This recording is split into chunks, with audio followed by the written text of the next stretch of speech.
All right, big news today, July the 8th, 2022. Mr. Ferguson has got some stuff to say. So it's going to be, it says the truth about the railroad supply chain and labor negotiations. And pretty much he's talking about the AAR and how they're making these odd claims, trying to pretty much persuade the customers, the shippers and stuff, that they're trying to do their best to actually negotiate contracts with the railroad or the unions. And it's Ferguson kind of spills the beans, and he goes into depth here. Um, but if you work for one of these companies that's a shipper and you work with a rail, Ferguson makes it very clear railroad workers aren't trying to do is cripple the economy. They're not trying to worsen the supply chain crisis. What they're trying to do is get fair wages, a fair contract. They've been trying for 3 years now. Made it very clear. They've been fighting for a contract for 3 years. Okay, and the railroads have, reported record profits. And instead of giving their employees a raise or helping their employees, what do? They do $10 billion in stack buybacks. That's if that's not a slap in the face, I don't know what is. So let's go ahead and look down here. And this article is pretty long. I'll link it down in the description below if you want to read it. But he's talking about his testimony at the STB hearings. He says, much like the testimony delivered by the railroads and AAR, which is Cindy Sanborn, who works for Norfolk Southern, who is an absolute clown show, also represents AAR. It says there's a steady stream of lip service, half-truths, and misleading innuendo trying to skew the truth about the status of negotiations. And he's speaking directly to Cindy Sanborn, who sent that email. If you haven't seen it, go look at John's channel, Rails, Tales, and Trails. He talks about the email, okay? I haven't made a video on that. He posted that video, and go to his channel and look at the email. So I'd also like to note that to date, the AAR has not put forth any data supporting their fair percentage wage increases. They are proposed and provided well-deserved compensation increases for our essential employees and are consistent with labor market benchmarks. Okay, so no evidence for any of that. That's just all hearsay and rumors. We've heard rumors between 20 and 30%. What the AAR is saying is fair is not fair according to the railroad workers. What they're saying is the railroad workers, conductors, engineers are quitting their jobs in record numbers, which BNSF, high vis, has a lot to do with that. He said he's been on the negotiation table, and he said, I have yet to see any fair proposal put forth by the carriers in 3 years of negotiations. The benchmarks they are using at the negotiation table were established well before the pandemic and inflation, okay?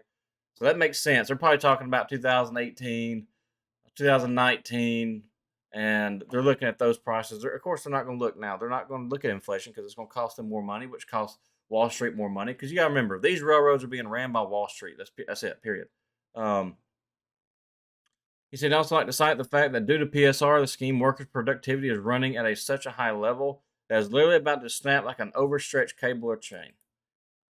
A 16% wage increase over 5 years is not acceptable by today's benchmark, which is not. The railroad plans to increase the employee's share of healthcare costs to such a point that the raises become a net zero. Surprise, surprise. We knew the insurance cost was going to be a deal, so they're going to give you a raise. They're going to give you a $2 raise, but they're going to make you pay $400 or $500 a month for insurance. So now you're just back down to where you were. It becomes net zero is not reflective of all rail carriers' record profits or their desire to keep their valued freight rail customers. We talked about Cindy saying, we're talking about, we give thanks to our essential employees, but here we are. They don't want to negotiate. Valued freight rail customers isolated from further network disruptions caused by lack of manpower. The lack of manpower is because of them. It's because of them. They did it. They did it in 2019 when they put in PSR. PSR is the problem. And then COVID hit, and then Cindy Sanborn, we just didn't know what to do, so we laid off another 8% of your employees. Instead of having that cushion that Overman has talked about, no, we got to save money. We got to keep Wall Street happy. If we don't keep Wall Street happy, we're all in trouble. Give me a break. The proposed 5-year increase also come below all standard cost of living metrics. The railroads these days are having a very difficult time attracting potential new employees. No shit. I wonder why. Because of their refusal to bargain in conjunction with today's benchmarks, much in the same way that they refuse to acknowledge shippers need to have sufficient and reliable service, which is what they suck at, because they let Wall Street run the railroad. So on multiple occasions, Smart TD has stood up for shippers. Absolutely. While carriers lack any interest in fixing their current shipping problems, which is absolutely true. If that was the case, they would have already been hiring years ago, and they would have cut PSR out. Stop running freaking 15 and 20,000 foot trains, make trains outfit in your sidings, and get more trains moving. I mean, it's not rocket science. Logistics is not that hard. It's really not. PSR is the reason. Everyone knows it. Thank you. Thank you, Jeremy. PSR is the reason. Everyone knows it. Legislation may be needed for a permanent fix to this problem, and I think that day is coming soon. I agree. And I hope and I pray it comes soon. Oh, man, I hope it comes soon. I really hope it does. The quickest fix is to stop the railroads from running such ridiculously long trains. There we go. Look at that. The current infrastructure can't handle. And get back to the basics now. The basics. 6, 7, 8,000 foot trains and get them rolling. And you know, if you've got 10,000 foot sidings, still stick with the 7, 8,000 foot and get the trains rolling. But the problem is they laid off 30% of their freaking workforce. Instead, they cajole shippers to help them. And cajole, for anyone who's curious, means persuade. So they're persuading shippers to help them save a few dollars on their record profits. Want to tip the scales against the very people who do the work and who are responsible for getting the railroads their profit. By hanging the fear of service disruption in front of the shippers, it would almost be comical if the current state of supply chain situations were not so dire. Meanwhile, the tales told by the mouthpieces, which is Cindy Sanborn, of the carriers keep getting bigger and bigger. One such fishtail dangled in front of people's mentioned that the labor seeks a 47% wage increase. Even the head of National Railroad Labor Conference can't provide the evidence to document this whopper. The biggest railroads at the negotiating table don't want to part with any of their record profits. Of course not. Nor do they wish to reward the workers who have busted their ass for the last 3 years without a raise to get them those record profits. Oh, but Cindy Sanborn, she loves them Norfolk Southern conductors and engineers for busting their ass during the pandemic and for working so hard. We really appreciate you, but we're not giving you a raise. Absolute joke. The shareholders were rewarded with record buybacks of $10 billion. $10 billion, but nothing for their workers. Nothing. Where's the reward for the employees who are actually doing the back-breaking work to make those buybacks possible? Good question, Jeremy. Where is it? I really hope the shippers read this and they listen.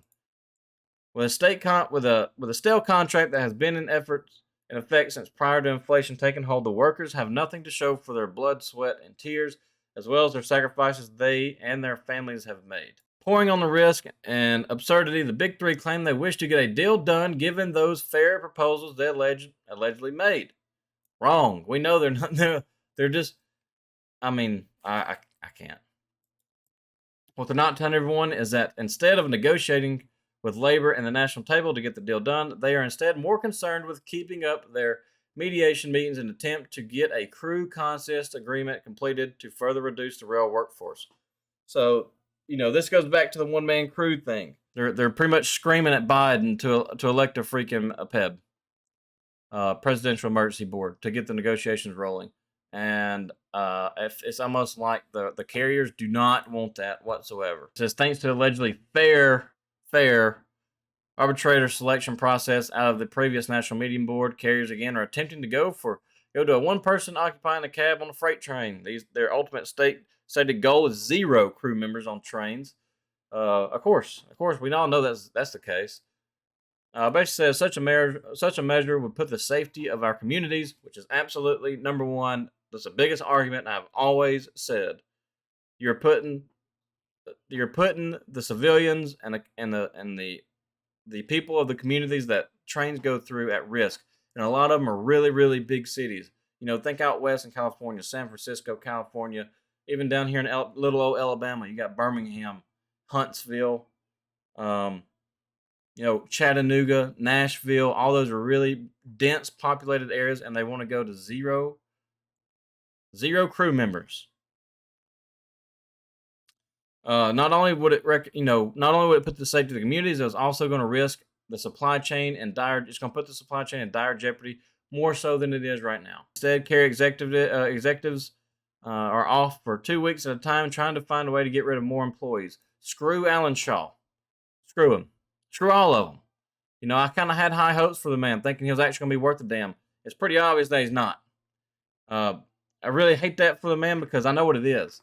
Wall Street's telling him what to do, and he can't run the business. That's all it is to it. He can't run it. Wall Street tells Alan Shaw what to do, and what is he? He's a yes man. He's got to be a yes man. So, in my eyes, he's sorry as hell. He's either making a cause or he's letting Cindy Sanborn make the cause, and he's not being a true leader if that's the case. He's still not being a true leader regardless. He should be telling Wall Street to shut the hell up, let me run my business, and get the supply chain crisis under control first. And let me take care of the men and the women who do it. That would be the right thing to do. We live in such a world where integrity and doing the right thing is so far-fetched that nobody can see it. It's all about money, and they just have tunnel vision, and they're so selfish that they just don't give a damn about anybody, and all they care about is money. That's the state of Norfolk Southern. I can't speak for BN or UP, but all these are pretty much tied into the same one. But Norfolk Southern and Cindy Sanborn is the biggest problem I've ever seen. But he says, lastly, I find it very offensive that the railroads via the AAR would reach out to the shippers to assist their efforts in advocating for a so-called fair-minded arbitrators for the rail industry. This is from the email that John went over in his channel. It's just my opinion here. The rail industries are sending emails out to the shippers trying to tell them we want a fair-minded arbitrators with rail industry experience to the Presidential Election Board. What they want is they want people in the PEB, the PEB, that's going to favor the companies. And it's probably not going to happen because of Biden being in office. I think that's why you see such a big push to get the PEB in office. We all know that getting a good contract for the workforce will not only stop the bleeding, but it'll also help employees' morale and keep the supply chain moving. Absolutely. Absent an exciting contract, the current workforce will continue to shrink and worsen the situation more than any other factor possibly could. Absolutely. I can't stop my members from leaving the industry. But the railroads can by offering a truly fair agreement with wage increases, no changes to healthcare costs, and a predictable scheduling. So I think this goes back to the 10-hour call time, which isn't that hard to do. I mean, it's really not. Really not. I don't think it'd be that hard to do a 10-hour call time. So give them their pay raise. Don't increase their insurance. Leave it like it is. And then give them a little bit more heads up on the call time. I mean, 10-hour call time isn't that hard. It gives the man time. He knows if he's got 10 hours from now, he can still go do whatever he's doing for a couple hours, go home and get some rest and be prepared. I mean, that's not that much to ask for. That's really not. Ferguson says here at the end, to the rail customers, I urge you to respond to the AAR's request by telling them that you support SMART TD and labor as we have supported you. We have faith that the Railway Labor Act process will work just fine, much like it always has been, or as always has since 1934, and you should too. Don't let yourselves get railroaded by the AAR, Cindy Sanborn. America's Class 1 railroads are attempting to railroad customers, railroad employees, and their families, and the American public as a whole, and attention must be paid. Don't listen to their propaganda. Do your research and look at the facts for what they are. I can assure you, if the carriers get what they are proposing, things will only get worse, and it will be their own fault. How can you trust the carriers after what they've done for the past 3 or 4 years? They've done nothing but kill the supply chain crisis, kill the industry, played with people. I'm talking about playing with people's families and their money, man. They bring in people and train them, and they immediately furlough them. I hope the PEB is going to be in favor of the unions, of course, because the class ones are sorry as hell. The CEOs and executives are sorry as hell. Cindy Sanborn sorry as hell, and I really hope the PEB is going to be in the union's favor. I really hope y'all get a good contract with predictable call times and wages increase way more than 16%, like instantly, not over 5 years, like instantly. Like y'all need like 20-something%, like now, 25-30%, like now. As soon as I hear something, I will definitely let y'all know. Subscribe to the channel if you're new. If you want to work for the rail industry, don't let this discourage you. There's a lot of crap going on in the rail industry. Things could go good, things could go bad. But if you're in now, just know, save money. Save as much money as you possibly can, and just be prepared for the worst. Like I said, things could go good, and if they go good, then you're going to be in a really good spot. But just know, the company you're working for is coming after your job. So when they call you and they ask you to step up on your off days to go run a train somewhere, don't do it. Do not help this company whatsoever. Don't do it. It was always a no-no to help Norfolk Southern. They called me several times, asked me to step up, and I told them I wouldn't do it. There's a reason for that. It's because they're trying to screw you, and they have been screwing their employees now for over 3 years. So if you don't, if you want another opinion, call your local chairman. Ask the guys around you. You're always going to have the few who's going to step up because they need the money. If you need the money, that's one thing, but don't do it just out of the goodness of your heart. Go spend time with your family. Go do something you enjoy. Go fish, whatever. Go watch TV and eat Cheetos. Appreciate you guys being here. I was going to post this video tomorrow, but it's kind of urgent. It needs to be posted now. So, anyways, hit like, subscribe to the channel if you're new. If you want to work for Ranch, if you have any questions, send me a message down below. Shirts, hats, all that good stuff down below. If you want to become a member, $3 a month. $3 a month helps me make these videos. It helps me tremendously. And I just appreciate every single one of you guys. I'll be live streaming probably tonight, tomorrow. So until then, I will see you guys in the next video. Be safe. Good luck, everybody at school. Be a sponge. You'll be good to go. Study your sickness. Bye.